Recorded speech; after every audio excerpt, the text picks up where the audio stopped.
வாக்குத்தத்தம் பண்ணப்பட்ட தேசத்தை சுதந்திரிக்கிறதுக்காக தொடர்கிறோம் என்ற தலைப்பில் நாம் கடந்த 7 வாரங்களாக பார்த்து கொண்டிருக்கிறோம். இன்னைக்கு 8வது வாரத்தில் தொடர்ந்து இந்த வனாந்தரத்தின் மனப்பாங்கு எப்படி வனாந்தரத்திலையும் நமக்கு உதவி செய்யாது, வாக்குத்தத்தம் பண்ணப்பட்ட தேசத்திலும் நமக்கு உதவி செய்யாது. இஸ்ரவேலரை போல அவங்க சொன்னாங்க, எதிரிகளுடைய பார்வையிலே நாங்கள் வெட்டுக்கிளிகளை போல இருக்கிறோம். அது வனாந்தரத்தின் மனப்பாங்கு என்று பார்ப்போம். நாம் நம்மை குறித்து என்ன நினைக்கிறோம், நம்முடைய தேவனை குறித்து என்ன நினைக்கிறோம், நமக்கு தேவன் வைத்திருக்கிற நோக்கத்தையும் அழைப்பையும் குறித்து என்ன நினைக்கிறோம், தேவனுடைய அவருடைய வாக்கு தத்தங்களுக்கும் அழைப்புக்கும் உண்மையுள்ளவராக இருக்கிறது அதை குறித்து நாம் என்ன நினைக்கிறோம். இதை வைத்துதான் நம்முடைய விசுவாச பாதையிலே வெற்றியும் தோல்வியும் இருக்கிறது. நம்முடைய தாளந்துகளை பற்றி அல்ல, நமக்கு இருக்கிற ஆப்பர்ச்சுனிட்டிஸை பற்றி இல்லை, சந்தர்ப்பங்களை பற்றி இல்லை, இருக்கிற எதிரிகளை சூழ்நிலை பற்றியும் இல்லை. பல நேரங்களிலே நம்முடைய மனப்பாங்கு மென்டாலிட்டி எப்படி இருக்குது அது வைத்து தான் நாம் கிறிஸ்துவுக்குள்ளே அவர் நமக்கு வைத்திருக்கிற எல்லா காரியங்களையும் பெறுகிறோமா இல்லையா என்பதை தீர்மானிக்கும். அவங்களுக்கு தவறான சில மனப்பாங்குகள் இருந்தது. ஜாய்ஸ் மயர் கற்றுக் கொடுத்த 10 விதமான தவறான மனப்பாங்குகள், மென்டல் ஆட்டிடியூட்ஸ். அதனால் அவர்கள் 38 வருஷம் தேவையில்லாமல் வனாந்தரத்தில் சுற்றி அங்கேயே மரித்து போனாங்க. வாக்குத்தத்தம் பண்ணப்பட்ட தேசத்தை அவர்கள் சுதந்திரிக்கவில்லை. கடந்த 2 வாரங்களில் நாம் பார்த்தோம். முதலாவதான தவறான மனப்பான்மை, என்னுடைய எதிர்காலம் என்னுடைய கடந்த காலத்தையும் என்னுடைய நிகழ்காலத்தையும் அடிப்படையாக கொண்டது. My future is based on my past and my present. இது எப்படி தவறான ஒரு மனப்பாங்கு என்று பார்த்தோம். இஸ்ரவேலருக்கு தங்களுடைய வாழ்க்கையை குறித்த ஒரு சாதகமான ஒரு தரிசனம் இல்லை. என்னை அழைத்த ஒரு உண்மையுள்ளவர், அவர் அப்படியே செய்வார். என்னை பலப்படுத்துகிற கிறிஸ்து இயேசுனாலே எல்லாவற்றையும் எனக்கு செய்ய முடியும். இந்த அழைப்பில் நான் அந்த பந்தயத்தில் பரிசை பெறும்படியாக நான் தொடர்ந்து ஓடுகிறேன். இப்படிப்பட்ட ஒரு பாசிட்டிவ் விஷன், சாதகமான தரிசனம் அவர்களுக்கு இல்லை. நீங்களும் நானும் நாம் எங்கிருந்து வந்தோம் என்பதற்கு மேலாக நம்ம எதிர்காலத்தை பார்க்கணும். எங்கேருந்து வந்தோம் அதெல்லாம் நினைக்கிறது நல்லது. பாஸ்ட்டை பற்றி சில சமயங்களில் நினைக்கிறது நல்லது, நம்ம ஆண்டவருக்கு நன்றி சொல்வதற்கு. ஆனால் என்னுடைய கடந்த காலத்தில் நான் ஏழையாக இருந்தேன், இந்த குடும்பத்தில் இருந்தேன், அந்த இதில் இருந்தேன், இந்த இதில் இருந்தேன் சொல்லிக்கொண்டு அதனால நான் இப்படி இருக்க போகிறேன் என்று தீர்மானிப்பது அது வனாந்தர மனப்பான்மை. Look beyond where you are now. நீ இங்கே இருக்கிறதுக்கு மேலாக, இன்னைக்கு இருக்கிறதுக்கு மேலாக உன்னை குறித்து நீ பார்க்க வேண்டும், உன்னுடைய தேவனை பார்க்க வேண்டும். 2வதாக பார்த்தோம் தவறான மனப்பான்மை, வேறு யாராவது எனக்காக செய்யுங்கள், நான் இந்த பொறுப்பை எடுத்துக்கொள்ள விரும்பவில்லை. இது எவ்வளவு ஒரு தவறான மனப்பான்மை என்று பார்த்தோம். எல்லாவற்றையும் அவங்க மோசைக்கிட்டையும் ஆரோன்கிட்டையும் தள்ளி விட்டாங்க. 3வது, எல்லாவற்றையும் எனக்கு எளிதாக்கி கொடுங்கள். காரியங்கள் ரொம்ப கடினமாக இருந்தால் என்னால் அதை எடுத்துக்கொள்ள முடியாது. திஸ் இஸ் டூ ஹார்ட், இது மிகவும் கஷ்டம் என்று சொல்லுவது வனாந்தரத்தில் இருக்கிற ஒரு சாக்கு போக்கு. 4வதாக கடந்த வாரத்தில் பார்த்தோம், முறுமுறுத்தல், குறை கண்டுபிடித்தல், புகார் செய்தல், crumbling, fault finding and complaining. நம்ம வாழ்க்கையில் உபத்திரவத்தில் கஷ்டத்தில் போகும்போது அந்த கஷ்டமோ உபத்திரவமோ தேவனை மகிமைப்படுத்துவதில்லை. அந்த உபத்திரவத்துக்குள்ளே நமக்கு இருக்கிற ஒரு தெய்வீக மனப்பான்மை அதுதான் தேவனை மகிமைப்படுத்தும். முறுமுறுப்பதோ புகார் செய்வது, நம்முடைய சூழ்நிலையை குறித்து தலையில் அடிச்சுக்கிறது, மற்றவர் மேலே தவறு கண்டுபிடிப்பது, எப்போ பார்த்தாலும் குறை கண்டுபிடிப்பது, இவைகளெல்லாம் விட்டு பிலிப்பியர் 4:6 பார்க்குற மாதிரி நாம் நன்றி அறிதல்ல அதிகமாக இருக்க வேண்டும். உங்களையும் தேவன் அதிகமாய் விருத்தி அடைய செய்வதற்கு முன்பாக, நம்மை ஆசீர்வதிப்பதற்கு முன்பாக அவர் நம்முடைய மனப்பாங்கை முதலாவதாக மாற்ற வேண்டும். ஸோ அதை செய்து கொண்டிருக்கும் போது நம்ம கம்ப்ளைண்ட் பண்ணக்கூடாது. அந்த நேரத்திலையும் நாம் தேவனுடைய நன்மையை கொடுத்து, இன்றைக்கி நம்ம பிரச்சனைக்குள்ளே போய் கொண்டிருக்கிறோம், நம்மை சுற்றி மேகங்கள் இருக்குது, வேலையில் தடுமாற்றம் இருக்கலாம், எல்லாம் இருக்கலாம். இந்த நேரத்திலையும் நான் தேவன் நல்லவர் என்பதை குறித்து நாம் பேச வேண்டும். நாம் நம்முடைய பிரச்சனையை இப்படி புகார் செய்வது, கம்ப்ளைண்ட் செய்வது மூலமாக இன்னும் அதிக மோசமாக மாற்றிக்கொள்ளுகிறோம். பிரச்சனையை பற்றி நீங்கள் நினைத்து கொண்டிருக்கிறதுலையே அதிகமாக பிரச்சனை மாறும். சில சமயம் நம்ம இந்த இதில் விடுதலை வேண்டும் என்று நம்ம ஜெபிக்கலாம். அதே சமயத்தில் அதை குறித்து நம்ம குறை கூறும்போது அல்லது அதை பெற்றுக்கொள்ளும் போது கூட நாம் குறை கூற ஆரம்பிக்கிறோம். இதெல்லாம் வனாந்தரத்தில் இருக்கிற மென்டாலிட்டி. அதெல்லாம் இஸ்ரவேல் ஜனங்களுக்கு இருந்துச்சு. 5வதாக நம்ம பார்த்தோம், என்னை எதற்காகவும் காத்திருக்க வைக்காதே, எல்லாமே எனக்கு உடனடியாக கிடைக்க வேண்டும். ஆனால் நாம் கடந்த வாரத்தில் பார்த்தோம், தேவன் நம்மை உபயோகப்படுத்துவதற்கு முன்பாக நம்மை தாழ்மை உள்ளவனாக மாற்ற வேண்டும். அதுதான் மோசைக்கிட்ட செய்தார், ஆபிரகாம்கிட்ட செய்தார், யோசேப்புக்கிட்ட செய்தார், தானியேல், தாவீத். அவங்க வாழ்க்கையெல்லாம் பார்த்தீங்கன்னா அவருடைய ஆரம்ப நாட்களிலே தாழ்மையை அவர்கள் கற்றுக்கொள்ள வேண்டியிருந்தது. அந்த உபத்திரவத்திலே அவர்கள் தேவனை மகிமைப்படுத்த வேண்டியிருந்தது. அது நம்முடைய வாழ்க்கையிலே நல்ல ஒரு பேஷன்ஸ் அதை கொண்டு வரும் நமக்குள்ள. அந்த பொறுமை நமக்குள்ள வந்துருச்சுன்னா அது உபத்திரவத்தில் தான் நல்லா டெவலப் ஆகும் நமக்குள்ள. தேவன் நமக்கு நம்ம இந்த கஷ்டமான நாட்களில் எப்படி நாம் அந்த கஷ்டத்தை சமாளிக்கிறோம் என்பதை கற்றுக்கொள்ளாத போது நமக்கு பாலும் தேனும் ஓடுகிற தேசத்திலே ஐஸ்வர்யத்தை தரப்போவதில்லை. பிலிப்பியர் 4 நம்ம கற்றுக்கொண்டோம் போன வாரத்தில். நமக்கு பலம் வேண்டும் என்பபோது அவர் தருவார். நமக்கு ஒவ்வொரு நாளும் தேவையான கிருபைகளை தருகிறார். தேவன் நமக்கு என்ன தேவையோ தருகிறார், எப்பொழுது தேவையோ தருகிறார். போன வாரம் நம்ம கற்றுக்கொண்டோம், patience is not the ability to wait. பொறுமை என்பது காத்திருப்பது ஒரு காரியம், காத்திருக்கிற ஒரு காரியம் அல்ல. Patience is how we act while we are waiting. நாம் காத்திருக்கும் போது எதையெல்லாம் செய்கிறோம், எதையெல்லாம் செய்வதில்லை, அதை வைத்து தான் நமக்கு பொறுமை என்று பார்த்தோம். நாம் காத்திருக்கும் போது வசனத்து மேலே நிற்கிறோமா, அது நிச்சயமாக நம்முடைய சூழ்நிலையை மேற்கொள்ள உதவி செய்யும். காத்திருக்க தெரியாத ஒருவன் தன்னுடைய வாழ்க்கையை முழுமையுமாய் நல்லா அனுபவிக்க முடியாது. இது எப்படின்னா, இந்த பொறுமை என்பது என்னுடைய வாழ்க்கையிலையும் உங்களுடைய வாழ்க்கையிலையும் நாம் போக விரும்பாத பாதையில் போகும்போது அப்போதான் பொறுமை வரும். இருக்க முடியாத இடத்துல இருக்க வேண்டியிருக்க சூழ்நிலையில் இருக்கும்போது அப்போதான் பொறுமை நமக்குள்ளே உருவாகும். Before God can use you, you have to develop patience. தேவன் உன்னை உபயோகப்படுத்துவதற்கு முன்பாக நீ பொறுமையை கற்றுக்கொள்ள வேண்டும். இந்த நாளில் இன்னும் அந்த தவறான மனப்பாங்குகள் வனாந்தரத்தில் இஸ்ரவேலுக்கு இருந்தது, நம்முடைய வாழ்க்கையில் இருந்தால் நாம் அப்படியே வீணாக சுற்றி கொண்டே இருப்போம். இதையெல்லாம் நான் என்னுடைய வாழ்க்கையில் நான் என்னை குறித்து சிந்திக்கிறேன். நீங்களும் உங்கள் வாழ்க்கையில் உங்களுக்கு இப்படி ஆட்டிடியூட் இருக்காங்க பாருங்கள். இந்த ஆட்டிடியூட், இந்த மனப்பான்மையை மாற்றுவது பிரசங்கத்தினால இல்லை. உங்கள் மனைவி சொல்லிக்கிட்டே இருக்கலாம், கணவன் சொல்லிக்கிட்டே இருக்கலாம், இப்போ பார்த்தா நீ இப்படி தான் இருக்க இப்படி தான் இருக்கேன், அதெல்லாம் மாறுறது இல்லை. பரிசுத்த ஆவியானவர் நம்மை உடைக்க வேண்டும். இது இன்னைக்கு இப்போ இதை பார்க்க போகிறது 1-2 காரியம் ரொம்ப உண்மையாக பார்க்கணும். My behaviour may be wrong, but it is not my fault. அதுதான் 6வது தவறான ஒரு மனப்பான்மை. என்னுடைய நடத்தை தவறாக இருக்கலாம், அது என்னுடைய தப்பு இல்லை. என்னுடைய நடத்தை தவறாக இருக்கிறது அது என்னுடைய குற்றம் அல்ல என்று. ஆனால் ஆண்டவர் சொன்னார் யோவான் 8:32, சத்தியத்தை அறிவீர்கள், சத்தியம் உங்களை விடுதலை ஆக்கும். நீங்கள் செய்த தவறுகளை குறித்து, உங்களுடைய தவறான நடத்தையை குறித்து உண்மையை நீங்கள் அறிந்து கொள்ள வேண்டும். சாக்கு போக்கு போய் பூசி மெழுகுவதனால உங்களுக்கு விடுதலையே கிடைக்காது. உண்மையை நான் அறியும் போது அந்த உண்மை என்னை விடுதலை ஆக்கும். ஆதாமும் ஏவாளும் ஒருவருக்கு ஒருவர் பழி போட்டாங்க. அவங்க தேவன் மேலேயும் சரி பிசாசு மேலேயும் பழி போட்டாங்க. இந்த சர்ப்பம் தான் செஞ்சிச்சு, தேவன் எனக்கு கொடுத்த மனைவின்லாம் சொல்லி. ஆனால் சத்திய ஆவியானவர் நமக்குள்ளே வரும்போது சகல சத்தியத்திற்குள்ளும் வழி நடத்துவார், எல்லா உண்மைக்குள்ளும் வழி நடத்துவார் என்று யோவானில் பார்க்கிறோம். இப்போ நீதிமொழிகளில் பார்த்தோம், அவன் இருதயத்தின் நினைவு எப்படியோ அப்படியே அவன் நினைக்கிறான். What you think about your self, that is how you are.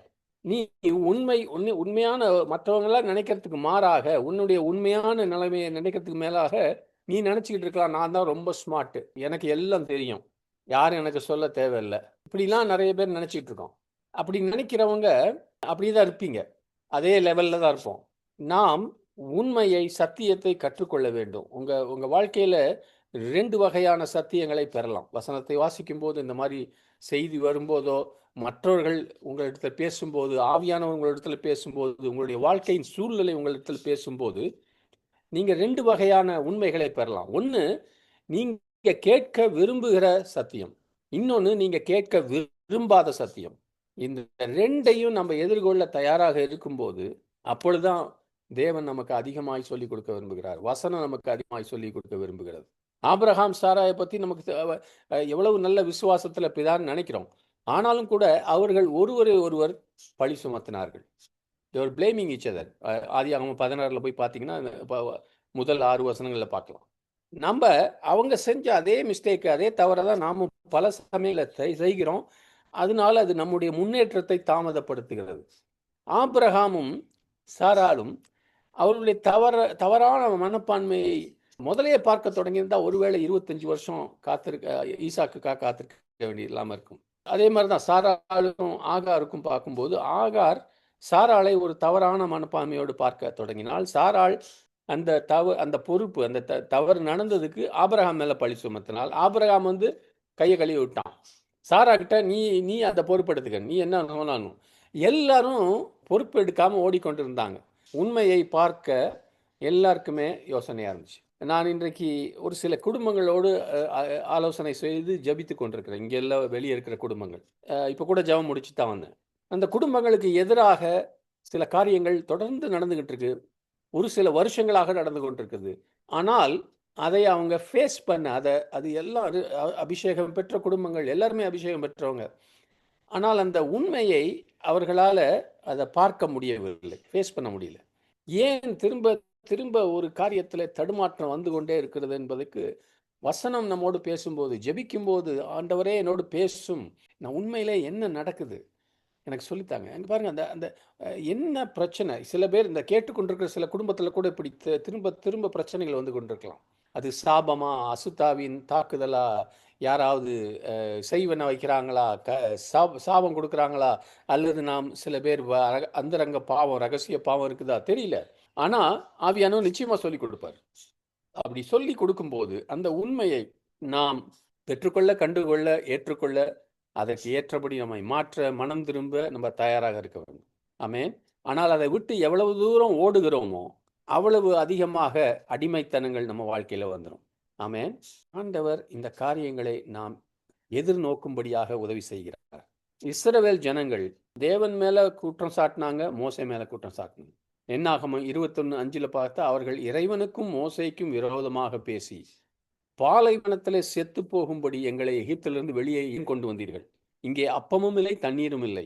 இந்த கேவலமான உணவை நாங்கள் அருவருக்கிறோம் என்று சொன்னாங்க. எப்படி சொல்றாங்க? பரலோகத்தில் இருந்த மன்னாவை இந்த கேவலமான உணவு. அடிமைத்தனத்தில் எகிப்துக்காரன் எதையாவது ஒரு ரொட்டியை போட்டான், அவங்க அவனை பெண்டு கழட்டி அடி உதையெல்லாம் பண்ணிட்டு, அது நல்ல உணவாம். அவர்கள் தங்களுடைய வாழ்க்கையில் இருந்த உண்மையான பிரச்சனையை தவிர்க்க விரும்புகிறார்கள். they were evading the real issue in their life. உண்மையான பிரச்சனை என்ன? அவர்களுடைய மனப்பாங்கு, அணுகுமுறை, வாழ்க்கையை குறித்து, தேவனை குறித்து, தங்களை குறித்து அவர்களுடைய மனப்பாங்கு தான் தப்பு. அதுக்கு பதிலாக தேவன் மேலேயும் மோசை மேலேயும் விரோதமாக பேசி அந்த உண்மையை ஃபேஸ் பண்ணல அவங்க. ஆமேன். பிரதர்ஸ், சிஸ்டர்ஸ், சகோதரனே சகோதரியே, நம்ம பிஹேவியர், நம்ம நடத்தையை பற்றி நம்ம ஆழமாக சிந்திக்க வேண்டும். I always tell my family, எங்கள் குடும்பத்தில் அதிகமாக நான் சொல்லுவேன், நான் என்னை குறித்து அதிக சீரியஸாக மற்றவர்களை நான் அளப்பதை விட என்னை குறித்தும் என்னை சுற்றி இருக்கிறவர்களை குறித்தும் அதிகமாக நாம் எதிர்பார்த்து நான் அளக்க வேண்டும், மெஷர் பண்ண வேண்டும். ஆனால் அது நம்ம செய்கிறதில்ல. நமக்கு கீழே ஸ்டாண்டர்ட், மற்றவங்க வீட்டுக்கு, மற்ற பிள்ளைங்களுக்கு ரொம்ப ஹை ஸ்டாண்டர்ட், அவங்களோட நடத்தைக்கு ரொம்ப ஹை ஸ்டாண்டர்ட் எதிர்பார்ப்போம். நம்மளை குறித்து அதுதான் நம்ம நம்ம நம்ம நம்ம நிறைய பேர் இப்படியே அனலும் இல்லாமல் குளிரும் இருக்கிறதுக்கு காரணம், ஆண்டவர் இயேசு கிறிஸ்து மத்திய 5:6 சொல்லி கொடுத்தார். உன் கண்ணில் இருக்கிற அந்த அந்த உத்தரத்தை எடுத்து போடுங்க. அதை நம்ம பார்க்கறதில்ல. அது அப்படி நம்ம மற்றவர்கள் மேல் பழி போடுகிறதை அப்படியே நம்ம வாழ்க்கையில் இருக்க உண்மையான காரணத்துக்காக மற்றவர்கள் மேலே சாக்கு போக்கு சொல்கிறத அனுமதிக்காதீங்க. அது ஒரு நாளும் விடுதலையை கொண்டு வராது. அதுக்காக நம்ம எல்லாரையும், நம்ம வீட்டில் இருக்கவங்கள மட்டம் தட்டணும்னு சொல்ல, அதை கண்டுபிடித்து மனம் திரும்பி அவர்களை உற்சாகப்படுத்தி திரும்ப அந்த லைனில் கொண்டு வரணும். கணவன் மனைவியோ, மனைவி கணவனையோ, பிள்ளைகளையோ மட்டம் தட்டுவதை குறித்து நான் சொல்ல, ஆனால் உள்ளதை உள்ளதென்றும் இல்லதை இல்லதென்றும் சொல்லணும். we have to be strict with ourselves first. என்னோட நான் ரொம்ப ஸ்ட்ரிக்டாக இருக்கணும். நான் இன்னைக்கு ஜெபிக்கலை, நான் உண்மையில் உள்ளவனா இல்லை அப்படின்னா அதை குறித்து நான் மனம் திரும்பணும். மற்றவர்களை குறித்து சொல்லுவதை கூட நாம் தேவன் என்னை அப்படி என்னுடைய நடத்தையை, என்னுடைய பிஹேவியரை மாற்ற நான் அனுமதித்தால் அவர் நிச்சயமாய் மாற்றுவார். ஹல்லேலூயா. என்னெல்லாம் சாக்கு கொடுக்குறோம்? மேலே இருக்கிற அதிகாரத்தில் இருக்க ஒருவர் என்னை புண்படுத்தினார், அவருடைய அதிகாரத்துக்கு நான் கீழ்ப்படியலை அப்படின்னு சொல்லலாம். அவர் என்னை ஒரு மாதிரி பார்க்குறாரு, அதனால கீழ்ப்படி. ஆனால் தேவன் உங்ககிட்ட இது கேட்டா எப்படி நினைப்பீங்க? நீ என்கிட்ட நிறைய கேட்டப்பா, உனக்கு இது வேணுமா இல்லையா, நீ கேட்டுட்டு ஆனால் நீ எனக்கு அடிப்பணியில்லை, இது உனக்கு இப்படி உனக்கு வேணுமா இல்லையான்னு பாருங்க. இன்னைக்கு நம்ம எல்லாரும் ஒரு தீர்மானம் இருப்போம், இனிமேல் நான் சாக்கு போக்கு சொல்ல போவதில்லை இந்த இஸ்ரவேலரை போல. ஆமேன். ஜஸ்ட் அதை நிறுத்துறது மாத்திரம் இல்லை, உங்களுக்கு நீங்களே மற்றவங்ககிட்ட சொல்றது மாத்திரம் இல்லை, உங்களுக்கு நீங்களே சாக்கு போக்கு சொல்லுவதையும் நிறுத்தி விடுங்க. உபாகமம் 7:1 வாசிக்கிறோம், நீ சுதந்திரிக்கிற போகிற தேசத்திலே உன் தேவனாகிய கர்த்தர் உன்னை பிரவேசிக்க பண்ணி உன்னை பார்க்கிலும் ஜனம் பெருத்த ஜாதிகளாகிய 7 ஜாதிகளை உனக்கு முன்பாக துரத்தி என்று சொல்றார். நமக்கு எதிராக வருகிற எல்லா பிரச்சனைகளையும் நாம் எதிரியாக கருத வேண்டும். அதாவது மாம்சத்தில் இருக்க பலவீனத்தை கூட, மாம்சத்தில் இருக்கிற இந்த டெம்டேஷன் சோதனைகள் வருது, விழுந்து விழுந்து போகிறோம், அதையும் நாம் எதிரிகளாக. எல்லாருக்கும் வெவ்வேறு விதமான எதிரிகள் உண்டு. அதாவது வீட்டுக்கு வெளியே இருந்து வரவங்க மாத்திரம் இல்லை, வேலையில் இருக்கவங்க மாத்திரம் இல்லை, சர்ச்சிலேயோ சமுதாயத்தில் இருக்கவங்க மாத்திரம் இல்லை, எனக்குள்ளேயே. ஆனால் ஆண்டவர் சொன்னார் உபாகமம் 7:22, இந்த எதிரிகளை தேவன் சிறிது சிறிதாக தோற்கடித்தார், கொஞ்சம் கொஞ்சமாக தோற்கடித்தார். 7:22 வாசிக்கிறோம் உபாகமத்தில். அந்த ஜாதிகளை உன் தேவனாகிய கர்த்தர் கொஞ்சம் கொஞ்சமாய் உன்னை விட்டு துரத்தி விடுவார், நீ அவர்களை ஒருமிக்க நிர்மூலமாக்க வேண்டாம். தேவன் அவர்களை நம் கையிலே முழுவதுமாய் ஒப்படைக்க வரைக்கும் அவர்கள் தோற்கடிக்கப்பட மாட்டார்கள். ஆனால் தேவன் இன்சார்ஜாக இருக்கட்டும், லெட் காட் பி இன்சார்ஜ், அவர் பொறுப்பில் இருக்கட்டும். நமக்கு ஆண்டவர் கொடுத்திருக்கிற சுதந்திரங்கள் நமக்கு பெருமையை கொண்டு வராதபடிக்கு நாம் கவனமாக இருக்கணும். அந்த அந்த வசனங்கள்லாம் பார்த்தீங்கன்னா, வெளியில் இருக்கிற மிருகமெல்லாம் எல்லாத்தையும் துரத்தி விட்டா உன்னோட தேசமெல்லாம் வெளியே இருக்க மிருகம்லாம் வந்து சாப்பிட்ருன்னு சொல்கிறார். அப்படின்னா அகந்தை எனக்குள்ளே வந்துடும். ரொம்ப சீக்கிரமாக எனக்கு ப்ரமோஷன் வந்துச்சுன்னா, தகுதி இல்லாமல் தான் எப்பயுமே வருது. ஆனால் நான் தயாராக இல்லாத போது, என்னுடைய மனப்பாங்கு சரியாக இல்லாத போது, எனக்குள்ளே தாழ்மையும் பொறுமையும் என்னுடைய பிரச்சனைகளை சரியாக உண்மையாக பார்க்கிற அந்த உண்மையான மனப்பான்மை சின்சியரிட்டி இல்லாமல் இருக்கும்போது, எனக்கு ஆண்டவர் ஆசீர்வாதத்தையும் உயர்வையும் கொடுத்தால் அது எனக்கு என் தலையில் பெரிய கனம் வச்சதாயிரும், எல்லாம் எனக்கு தெரியினாயிரும். இப்படி சில பேரை நான் பார்த்துருக்கேன். அதனால் ஆண்டவர் ஜாக்கிரதையாக எப்போ ப்ரொமோஷன் கொடுக்கறது அப்படின்னு நம்ம மனப்பாங்கை மாற்ற விரும்புகிறார். 1 பேதுரு 5:10 பார்த்தீங்கன்னா, கொஞ்ச காலம் நீங்கள் துன்பப்படுறீங்க, அந்த தேவனுக்காக அந்த விடுதலைக்காக காத்திருக்கிற நேரத்தில் சில உபத்திரவங்கள் உண்டு. ஆனால் நீங்களும் நானும் தேவனுக்காக காத்திருந்தால் உண்மையாகவே நம்மை விடுவிக்க அவர் உண்மை உள்ளவராக இருக்கிறார். ஆமென். ஹல்லேலூயா. 7வது தவறான மனப்பான்மை, சுய இரக்கம், செல்ஃப் பிட்டி. என்னை குறித்தே ஐயோ நான் பாவம், நமக்காக நாமே வருத்தப்படுவது. இது ஒரு விக்கிரக ஆராதனை மாதிரி. ஏன்னா நம்மை குறித்தே நம்ம யோசிக்க ஆரம்பிச்சிடும். நிறைய பேர் நம்மளை குறித்தே யோசிச்சுட்டு இருக்கோம். அப்படி உலகமே அப்படி தான், அந்த குதிரை கடுவாளம் போட்ட மாதிரி. Everything is about myself. நம்மளையும் நம்ம உணர்ச்சிகள் மேலேயும் அதிக கவனம் வச்சுட்டு இருக்கோம்.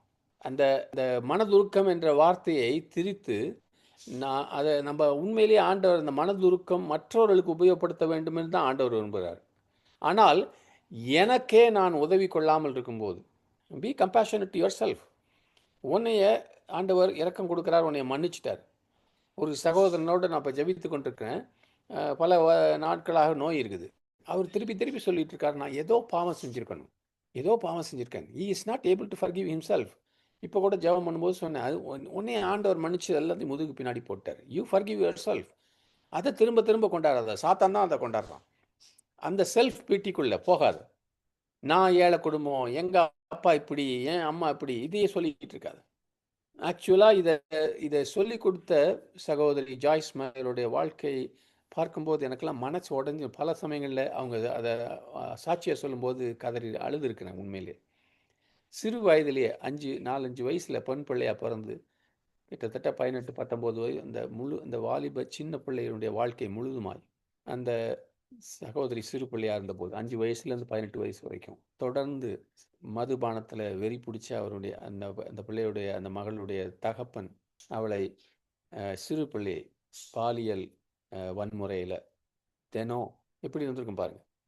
அவங்க தன்னை குறித்து ரொம்ப வருத்தப்பட்டால் நம்ம புரிந்து கொள்ளலாம். ஆனால் ஆவியானவர் அவங்கள விடுதலை செய்து இப்படிப்பட்ட பல லட்சக்கணக்கான சகோதரிகள் உலகத்தில் இருக்கவங்களுக்கு உதவி செய்வதற்கு, ஊழியம் செய்வதற்கு உபயோகப்படுத்தினார்.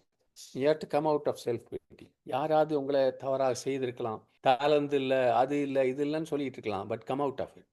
உங்களை பற்றியே யோசிக்காதீங்க. சில பேருக்கு பேர் இங்கிலீஷில் சொல்லுவாங்க மார்டையர்ஸ்னு, உயிர் இழந்த தியாகிகள் மாரி. நம்ம நிறைய பேர் நம்ம மார்டையர்ஸ் எல்லாத்தையும் விட்டுட்டோம். எங்கள் குடும்பத்தில் நான் ஒரு ஆள் தான், யாரும் எனக்கு உதவி செய்கிறதில்ல, நான் தான் உதவி செய்கிறேன். டோன்ட் கீப் இந்த அனுதாபத்தை பெறுவதற்காக நாம் வருத்தி கொள்ள வேண்டாம். பல பேர் இப்படி மூஞ்சி அப்படி ஒருத்தி தூக்கி வச்சுட்டு இருப்பாங்க. எல்லாம் வந்து கேட்கணும் அவங்ககிட்ட, ஏன் இப்படி சேடாக இருக்கீங்கன்னு. சகோதரனே சகோதரி நல்லா கவனிச்சுக்கோங்க. ஒன்று, உங்கள் வாழ்க்கையில் நீங்கள் பரிதாபத்துக்குரியவராக இருக்கலாம் அல்லது வல்லமை உள்ளவராக இருக்கலாம். ரெண்டும் சேர்ந்து இருக்க முடியாது. நீ வல்லமை வாய்ந்தவனாக இருக்க வேண்டும் என்றால் நீ பரிதாபத்துக்கு உரியவராக இருக்க முடியாது. ஆமென். உங்கள் சாம்பலை சிங்காரமாக ஆண்டவர் மாற்ற அனுமதிங்க. தயவு செய்து பரிமாற்றிக்கொள்ள அனுமதி செய்யுங்க. உங்களுக்கு வல்லமை வேண்டும் என்றால் உங்களை குறித்திருக்கிற பரிதாபத்தை கைவிட வேண்டும். ஆமென். உங்களுடைய சிலுவையை எடுத்துக்கொள்ளுங்கள். அந்த சிலுவை என்ன? நம்ம எடுக்க வேண்டிய சுயநலமற்ற வாழ்க்கை. தேவன் அன்பாகவே இருக்கிறார். அதனால் உங்களை நீங்களே அனுதினம் மறுப்பது என்பது உங்களுக்கும் எனக்கும் இயேசு கொடுத்துருக்க சவால். என்ன பற்றி என்ன யாருமே என்னை கவனிக்க மாட்டேங்கிறாங்க, ஐயோ அப்படி இருக்கிறேன், நான் பாருங்கள் ஹலோ சொல்ல மாட்டேங்கிறாங்க. இதுதான் நம்ம வாழ்க்கையா? நீங்கள் தினசரி ஒருத்தன் உனக்கு ஹலோ சொல்லாட்டியும் உன் ஆண்டவர் உன்னோடு இருக்கிறார். ஹல்லேலூயா. ஆவியான ஒன்று இருக்கிறார். தேவன் உன்னிடத்தில் சொல்கிறார், you forget about your self. நீ உன்னை பற்றி மறந்து விடு, நான் உனக்கு சொல்கிறத நீ செய், அப்போது நான் உன்னை பற்றி தொடர்ந்து நினைப்பேன். God is mindful of you. You don't mind, I always think about yourself. ஆண்டவர் உன்னை குறித்து நினைத்து கொண்டே இருக்கிறார். நீ உன்னை குறித்து அதிகமாக நினைத்து கொண்டிருக்கும் போது ஆண்டவர் உன்னை குறித்து நினைக்க மாட்டார். இங்கே ஒரு ஆள் போதுன்னு. ஆமென். இந்த வனாந்தர வாழ்க்கையிலிருந்து வெளியே வரணும்னா உன்னையே நீ விதையாக விதைக்க வேண்டும். அதுதான் காலேபும் யோசுவாவும் செஞ்சாங்க. நாங்கள் போகிற ஆண்டவரே முன்னே, தேவன் உன்னை நிச்சயமாய் பயன்படுத்துவார். உன் மூலமாக பெரிய ஜாதி உருவாகும். தேவன் உங்களை பற்றி நினைக்கும் போது நீங்கள் உங்களை பற்றி நினைக்க தேவையில்லை. When God is mindful of you, when God is thinking about yourself, you don't have to think about yourself. ஆமென். உங்களை ஒரு நல்ல விதையாக விதையுங்கள். தேவன் உங்களை பயன்படுத்தி ஒரு பெரிய அறுவடையை கொண்டு வருவார். ஆமென், ஆமென், ஆமென். 8ஆவதான காரியம், நான் தேவனுடைய ஆசீர்வாதத்துக்கு தகுதியற்றவன். எனக்கு ஒரு தகுதியும் இல்லைன்றதுனால நான் தேவனுடைய ஆசீர்வாதத்துக்கு தகுதியற்றவன். I don't deserve God's blessing because I am not worthy. வேறு எந்த தகுதியும் இல்லை, அதனால தேவனுடைய ஆசீர்வாதத்துக்கு நான் தகுதி இல்லை. பல பேருக்கு தங்களையே பிடிக்கிறதில்ல, தங்களை பற்றி நல்ல அபிப்பிராயம் இருக்கிறதில்ல. காலையில் எந்திரிச்சு ஒரு கண்ணாடியை பார்த்தா அல்லது ஃபோட்டோவை பார்த்தா அவங்க முகத்தை அவங்களுக்கு பார்க்க பிடிக்கல. ஏனென்றால் என்னால் ஒன்றையும் சாதிக்க முடியாது என்று நினைக்கிறாங்க. தங்களை ஒரு சிறிய முக்கியமற்றவர்களாக பார்க்குறாங்க. எனக்கு தேவனுடைய பார்வை. ஆனால் பாருங்கள் சகோதரியே, நீ உன்னை பற்றி என்ன நினச்சாலும் சரியில்லை, உனக்காக இயேசு கிறிஸ்து தன் மகிமையை துறந்து வந்து உனக்காக தன்னுடைய சொந்த இரத்தத்தை சிந்தி தன்னுடைய சரீரத்தை பலியாக சிலுவையில் கொடுத்தார். You are that important. அவருடைய பார்வையிலே நீ மிகவும் முக்கியமான இருக்கிறார். ஆமென். தேவனுடைய பார்வையில் யாருமே முக்கியமற்றவர்கள் அல்ல. நம்ம எல்லாரையும் அவர் சமமாக அவருடைய சாயலிலே படைத்திருக்கிறார். நம்ம ஒவ்வொருவருக்காகவும் தேவன் தனியான ஒரு நல்ல திட்டத்தை வைத்திருக்கிறார். ஆமென். தேவனுக்காக வேலை செய்ய உழைக்க ஒவ்வொருவருக்கும் ஆண்டவர் வாய்ப்பை கொடுத்திருக்கிறார், அழைப்பை கொடுத்திருக்கிறார், சந்தர்ப்பங்களை கொடுத்திருக்கிறார். அதனால் பல பேர் நம்ம வாழ்நாள் முழுவதும் வனாந்தரத்திலேயே தங்கிட்டு தேவனுடைய கிருபையினால இந்த ஆசீர்வாதங்கள் எல்லாம் இலவசமாய் கொடுக்கப்பட்ட போதும் அவைகளை நாம் பெற்றுக்கொள்வதில்லை. அவை நமக்கு இலவசம்தான், அதை நாம் பெற்றுக்கொள்ளணும். இது எனக்கு தகுதி கிடையாது சொல்லிட்டு இருக்காதீங்க. ஆண்டவர் கொடுக்குறார் உங்கள் கையில். He is not asking you for money. உங்கள்கிட்ட பணமோ உன்னுடைய தகுதியே கேட்கறதில்லை. அவர் உனக்கு இலவசமாக கொடுக்குறாரு. ஆமென்.